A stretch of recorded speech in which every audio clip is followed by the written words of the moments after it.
বাইরের ক্রিকেটারদের দাপট। সেরা ৫ ব্যাটারের মধ্যে রয়েছেন পারভেজ ইমন ও সাদমান ইসলাম, আর বোলিংয়ে সেরা ৫-এ আছেন তাইজুল ও শরীফুল। এবারের আসরে রেলিগেশনের থাবায় শাহিনপুকুর ব্রাদার্স ইউনিয়ন আর Partex sporting club. Shahinpukur brothers union আর পার্টেক্স স্পোর্টিং ক্লাবের রেলিগেশনের মধ্য দিয়ে শেষ হলো ডিপিএল এর লিগ পর্বের খেলা। এই ৩ দলকে দেখা যাবে না আগামী আসরে। সুপার লিগের লাইন আপের ৬ দলের মধ্যে শীর্ষে আবাহনী, তারপরই রয়েছে চির প্রতিদ্বন্দ্বী মোহামেডান স্পোর্টিং ক্লাব। বাকি দল নিয়ে হবে সুপার লিগ।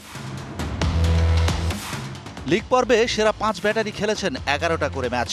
৬৫৫ রান নিয়ে সবার উপরে গাজী গ্রুপের এনামুল হক বিজয়, ৬১৮ রান নিয়ে দ্বিতীয় প্রাইম ব্যাংকের নাইম শেখ। আবাহনীর পারভেজ ইমনের রান ৫৬৯, ৫২২ রান করেছেন ধানমন্ডির নুরুল হাসান সোহান, আর জাতীয় দলের ওপেনার সাদমান ইসলাম করেছেন ৪৬৯ রান।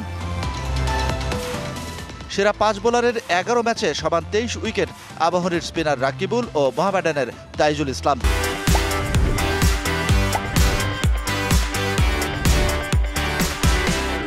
সমান ম্যাচে ২০ উইকেট আবাহনীর মোসাদ্দেক হোসেন সৈকতের। ১০ ম্যাচে সমান ২০ wicket legends of রূপগঞ্জের Shariful Islam ও গাজী গ্রুপের আসাদুজ্জামান পায়েলের। লিগ পর্বের ৬৬ ম্যাচে এসেছে ২৯ সেঞ্চুরি। সর্বোচ্চ ২টা সেঞ্চুরি করেছেন এনামুল বিজয়, নাইম শেখ, পারভেজ ইমন ও নুরুল হাসান সোহান। বল হাতে ৭ বোলারের নামের পাশে রয়েছে ফাইফার, বেস্ট বোলিং ফিগার। মাত্র ৫ রান দিয়ে ৪ উইকেট নিয়েছেন তাইজুল ইসলাম।